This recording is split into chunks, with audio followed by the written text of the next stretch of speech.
If your husband is failing, you're partially the problem. Okay, I know. Before you go crazy in the comments talking about how good your husband is, how no good he is, and what he can and cannot do, or what he's not doing in the house, hold on. We'll get into that. But listen to what I'm saying. If your husband is not where you need him to be, or if he's not the man that you envisioned him to be when you walk down that aisle, it's partially your fault. Okay? Now I'm not trying to do the blame game. I'm not trying to point any fingers. However, being that I've been married this year, this July will make me 10 years, there's some things I've picked up and there's some things that I've learned throughout the way. Okay?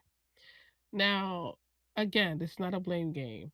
This is not who blaming who on what's going on. However, there's just some things that I want to uncover that us ladies, wives, can do better at so our man can get to where he needs to be, okay? And I'm talking about a godly man, a kingdom man. Okay, let's dive right into it. First of all, us ladies, we know we like to nag. We like to do a lot of this. We got to stop doing this. All right? We we got to stop cuz us ladies, we are the mouths most of the time. We are the mouthpiece of the family. We are the mouthpiece of the union. Men don't like to talk much. They don't like to say a lot of words. They don't like to express themselves, and sometimes can't even express themselves. But when we're doing this, we're tearing down. We don't want to be tearing down our men. We don't want to be tearing down our husband, okay? If our husband is struggling anyway, what are you speaking over him? Okay? What are you praying to God about? What are you asking God for God to do? First of all, we should not even be getting into relationships with men that don't lead us the godly way, that does not lead us, that does not hear from the Lord about what the family should be doing, how he should be leading the family. We should not be getting into covenant with men who are not God fearing men, who don't know how to prostrate themselves before the Lord to ask God, what is it that he's supposed to be doing as a leader, right? So let's go back. Women, we have power. There is power in our words. We know this already. In Proverbs 18, verse 21. There is power in the words that we speak. We are to speak life into our partner. We are to speak life into our husbands. There is power in what we say. In the book of Genesis, God calls a man and woman to come together. When we get married, when we decide and make a decision before God and to go in covenant with our husbands before God and our friends and our families on our wedding date, God called us to be one, a union. Whatever you think of your husband is what you're thinking of yourself as well, because now you are one.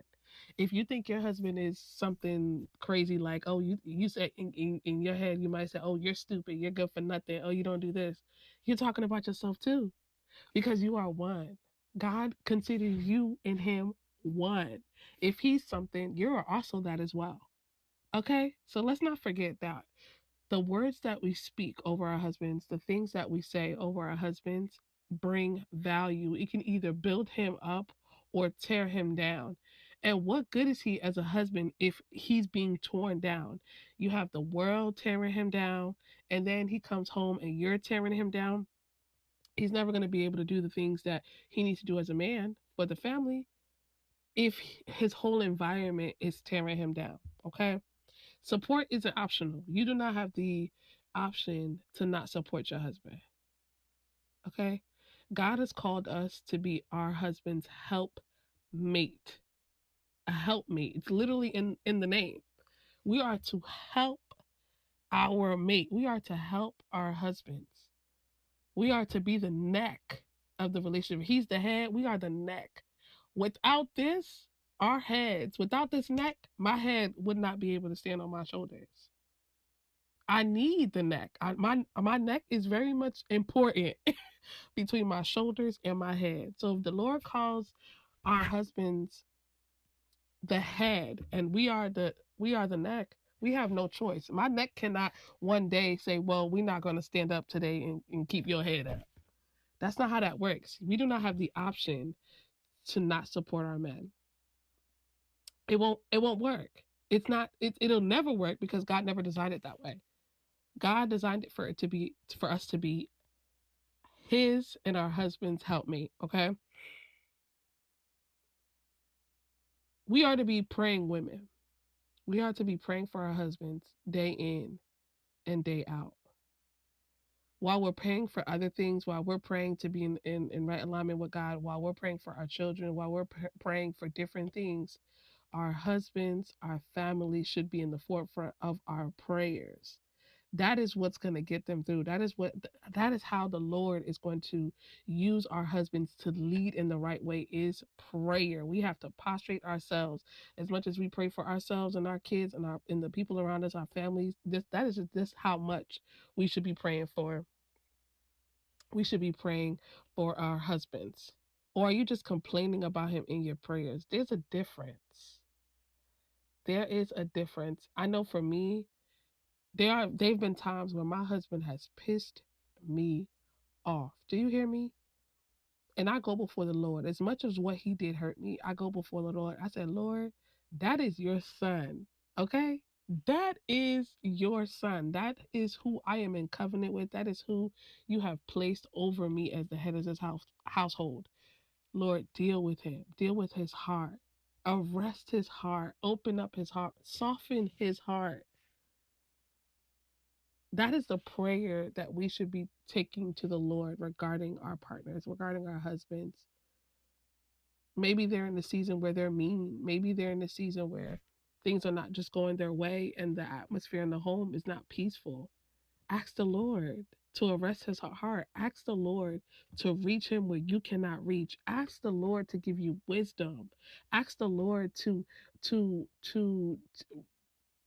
rotate your heart, rotate the words, change the words that you say, things that you say to him and about him. Ask the Lord to change the dynamic of y'all's relationship, and I almost guarantee you the Lord will do it.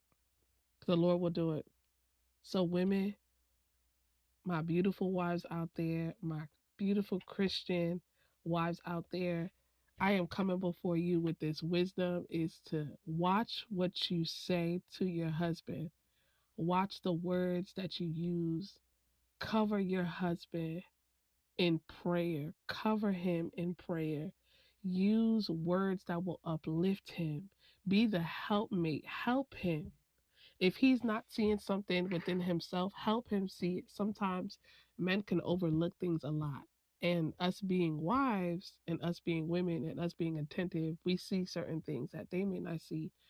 Help build your husband's confidence. Help build him because in building him up and the Lord showing him how to bring the family, how to lead the family is going to be the point where you'll be more at peace. It's going to be the point where you'll see your husband finally for how God sees him and how God intended for him to lead your family.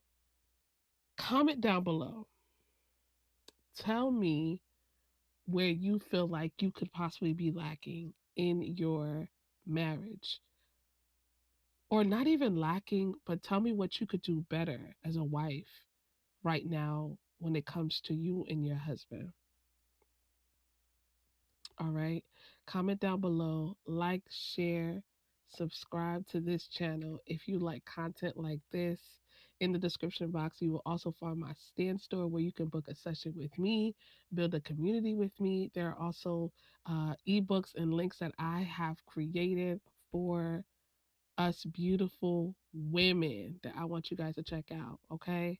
So ladies, don't forget, build that man up. Okay. Build that man up. Do not tear him down. Until next time.